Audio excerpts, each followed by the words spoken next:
불안의 해소가 곧 실패에 대한 두려움의 극복이라고 말한 철학자가 있었습니다.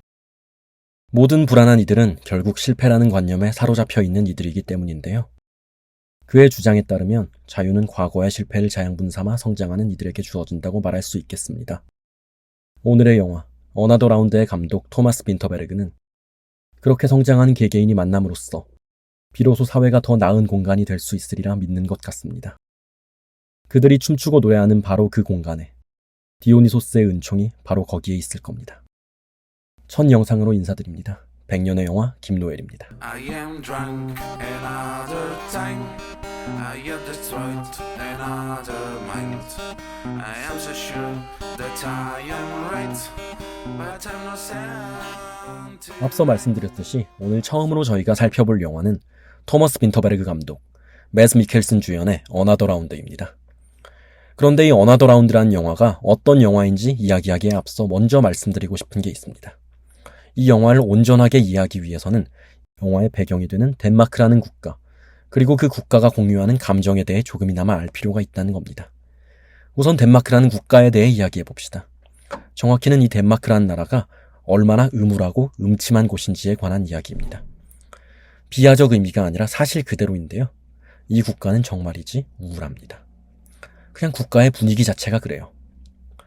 여름이고 겨울이고 할 거 없이 기온은 1년 내내 서늘하면서 축축하고, 유럽 아니랄까봐 석회질로 가득한 물은 품질이 매우 나쁘고, 1년의 거의 절반을 비로 보내는 데다 봄, 여름 기온이 가을, 겨울과 큰 차이가 없을 정도로 일관적이에요. 거기다 지반도 어찌나 낮은지 최고 위도가 300m가 채 안 됩니다. 국가 전체가 저기압일 수밖에 없는 거죠. 이렇게 1년 내내 우중충하고 음산한 분위기인 곳이 어디 캘리포니아만큼 발랄하면 그게 더 이상할 것 같습니다. 기후는 그렇다 치고 그런 우울한 정서가 덴마크의 문화와 인문학에 끼친 면에 대해서 한번 얘기를 해보겠습니다. 그 유명한 셰익스피어의 4대 비극, 그 중에서도 가장 우울하기 그지없는 희곡인 햄릿의 배경이 바로 덴마크입니다. 영화를 예시로 들자면 정말 밑도 끝도 없이 음침하기로 소문난 감독, 밑바닥 밑에 지하실 있다를 몸소 보여주는 그 유명한 라스폰트리에가 덴마크인입니다. 그런 덴마크적인 정신 중에서도 어나더 라운드를 설명하는 데 있어 가장 중요한 것이 바로 영화의 오프닝에서도 언급되는 키에르케고르의 철학인데요. 덴마크가 낳은 가장 유명한 철학자 중 한 명인 쇠렌 키에르케고르는 이 덴마크의 우울한 정신이 그대로 담긴 사상을 일생에 걸쳐 전개합니다. 키에르케고르는 그의 저서 불안의 개념에서 실존이라는 개념이 필연적으로 불안과 떨어질 수 없는 관계임을 말해요. 근데 좀 들어보면 이상하잖아요. 불안이랑 실존이 어떻게 하나로 묶이죠? 이게 가능한 이유는 키에르케고르가 생각하기에 불안이란 게 그리 부정적인 개념만은 아니기 때문입니다. 인간이 자유로워질 가능성이 바로 불안에서 나오기 때문입니다. 말하자면 모든 사람들은 기본적으로 불안을 갖고 있고 또 불안해요. 아니, 불안해야 돼요. 그게 정상이에요. 우리가 불안한 만큼 우리는 그 불안을 불안한 가능성으로 만들 수 있고, 그로 인해서 역설적으로 우리는 자유로워질 수가 있기 때문입니다. 어떻게 보면 불안하지 않은 사람이야말로 더욱 위험한 상태의 사람일 수 있다는 거죠. I'm so delicious and so funny. Is there people in the sky? I haven't drink whiskey and wine, but I'm so drunk tonight. 그래서 이런 배경이 담긴 이 영화가 어떤 영화냐? 간단합니다. 누가 더 술 마시고 사회생활 잘하냐로 사회실험하는 영화예요. 반농담이긴 하지만 틀린 말은 아닙니다. 전작 더 헌트 같은 작품들에서 자신의 작품을 사회적 실험실로 이용하는 데 주저함이 없었던 토머스 빈터베르그 감독은 이번 영화에서도 마찬가지로 작품을 이용해냅니다.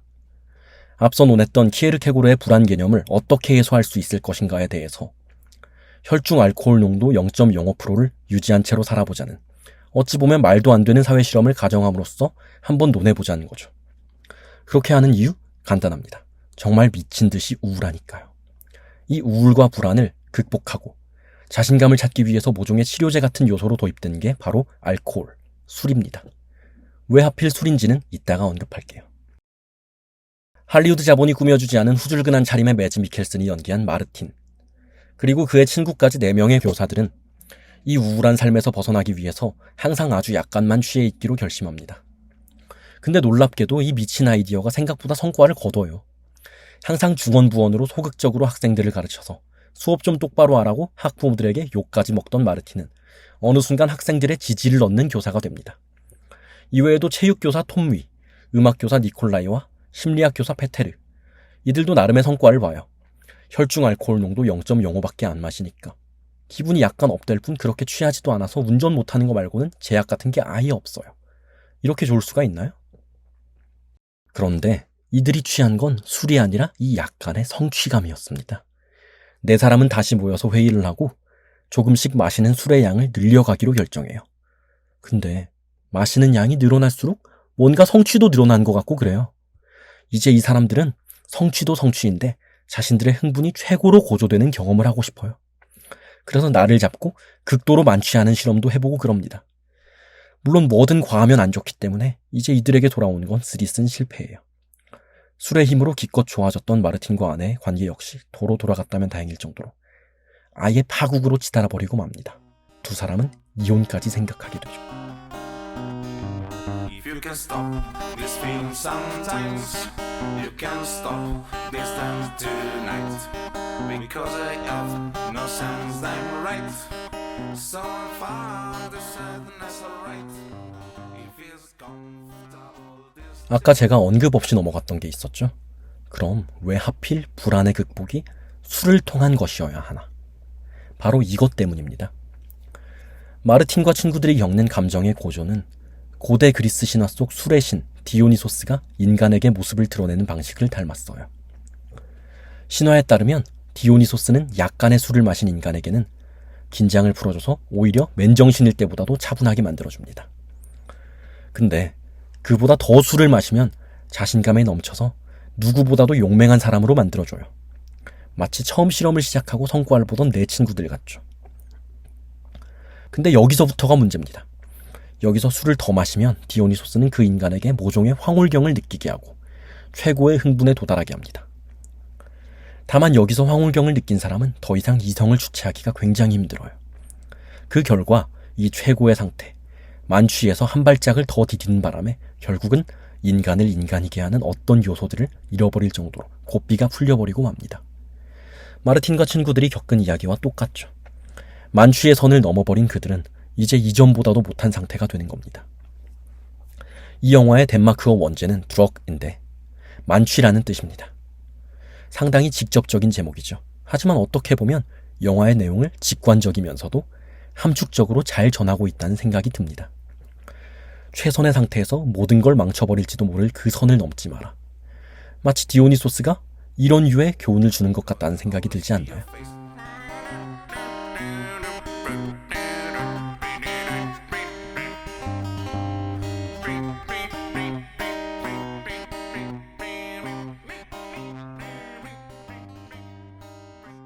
근데 중요한 건 지금부터예요. 바로 이 이후에서부터 영화의 핵심적인 주제가 제시되기 시작합니다. 이 사람들, 바로 이 늙어가는 사람들을 기나긴 실패의 구렁텅이로 몰아넣었던 우울과 불안이 결국 극복될 수 있냐 하는 건 말입니다. 앞서 몇 번이고 언급했던 키에르케고르적 맥락이 이제야 빛을 발합니다. 실패를 두려워하지 않고 다음 단계로 나아가야 한다는 거죠. 그때 비로소 앞을 가리던 불안은 자유로 향하는 불안한 가능성이 됩니다. 어나더 라운드는 오프닝에서 키에르케고르의 구절 젊음이란 무엇인가? 꿈이다. 사랑이란 무엇인가? 꿈의 내용이다. 를 인용하고 영화 중간에도 직접적으로 키에르케고르를 몇 번이나 언급하는데 모두 이 주제를 전달하기 위해서예요. 두려워하지 말고 젊음이라는 꿈을 즐겨라. 과거는 묻어두고 앞으로 나아가라. 미친 듯이 사랑하라. 이 모든 맥락의 주제들을 마르틴이라는 인물의 거듭된 실패와 그 끝에 한 번의 성공을 통해 보여주는 겁니다. 특히 사랑하라는 맥락은 끝내 문자 메시지로 마음을 재확인하고 재회하는 마르틴과 아내의 에피소드와 함께 생각한다면 이토록 아름다울 수가 없습니다. 또 한 가지 언급하고 싶은 게 있는데요. 사실 저는 앞서 말한 영화의 덴마크어 원제 트러크가 번역되는 과정에서 어나더 라운드로 변경된 것에 대해 약간 불만을 갖고 있었습니다. 영화를 보기 전까지는 그랬어요. 근데 영화를 보고 나니까 이 제목도 여간 탁월한 게 아니더군요. 어나더 라운드라는 영단어는 아시다시피 다음 단계라는 뜻입니다. 근데 하나 더. 술 마시는 사람들 사이의 은어로는 한 잔 더라는 뜻도 갖고 있더군요. 이런 중의적인 표현과 더불어 다음 단계로 나아가라는 메시지까지 있으니 이토록 어울리는 제목도 없는 겁니다.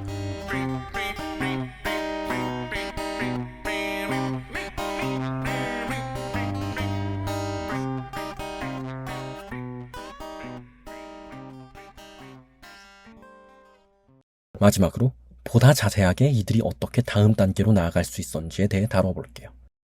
마르틴과 친구들은 자신들이 지금껏 해온 실험이 이런저런 성과를 거뒀음에도 불구하고 그게 결과적으로 실패했다는 이유로 쓸모없는 행위였다고 절망하고 있었는데요. 사실 이들의 실험은 자신들이 활동한 교내외적으로 큰 변화를 일으키고 있었습니다. 마르틴의 학생들은 역사에 진심으로 관심을 갖게 됐고 톰미의 축구부에서는 덧세와 따돌림이 극복되었습니다. 니콜라이의 합창단은 비로소 화음을 맞추게 됐고 페테르의 학생은 불안을 극복하고 술 한 모금의 긴장을 풀어 심리학 낙제라는 늪에서 벗어났습니다. 비록 불안을 극복하지 못하고 쓸쓸히 죽음을 맞이한 톰미의 사례가 있었음에도 불구하고 이들의 사회 실험은 마치 디오니소스가 인간에게 건넨 교훈처럼 다른 이들에게 과거에 사로잡혀서는 안 된다는 교훈을 주고 있었던 건데요. 그걸 깨달은 그들은 그제야 황홀경에 빠져 선을 넘어버렸던 자신들의 실책을 털어내고 새로운 나날로의 불안한 한 걸음을 내딛습니다. 이제 이들은 진정으로 황홀경을 즐길 수 있는 자들로 성장한 겁니다. 저는 이 지점에서 한 가지 언급하고 싶은 장면이 있습니다. 마르틴이 수업 도중 처칠과 루스벨트, 히틀러의 사례를 들고 오는 장면입니다. 처칠과 루스벨트 같은 위대했던 지도자들도 내면에는 중독에 가깝게 술의 힘을 빌려야 했을 정도로 불안하고 나약한 면모가 있었고 오히려 술은 입에도 되지 않는 건강한 생활을 했던 히틀러가 역사상 최악의 지도자가 된 아이러니는 이 영화가 제시하는 불안이라는 개념과 일맥상통한다고 생각되어 굉장히 인상 깊었습니다. 영화는 고교 졸업식의 한복판에서 황홀경을 느끼며 춤추는 마르틴을 비추며 마무리됩니다. 다시금 자신감에 차 신나게 술을 마시며 인파 속으로 달려나가는 그의 모습은 더 이상 직관적으로 묘사할 수 없을 정도로 자유로워 보입니다. 모두가 불안해하지 않고 실패하지 않는 완벽한 공간은 존재할 수 없을지언정 모두가 이전보다 조금씩 나아지고 눈앞의 자유를 향해 불안한 걸음을 내딛는 세상은 만들어질 수 있다고 빈터베르크는 그렇게 믿은 듯합니다. 그렇게 그 자리에는 디오니소스의 은총이 깃들어 있었습니다. 이상으로 100년의 영화 김노엘이었습니다. 다음에는 더 좋은 콘텐츠로 찾아뵙겠습니다. 감사합니다. I am drunk another time. I have destroyed another mind. I am so sure that I am right, but I'm not sound to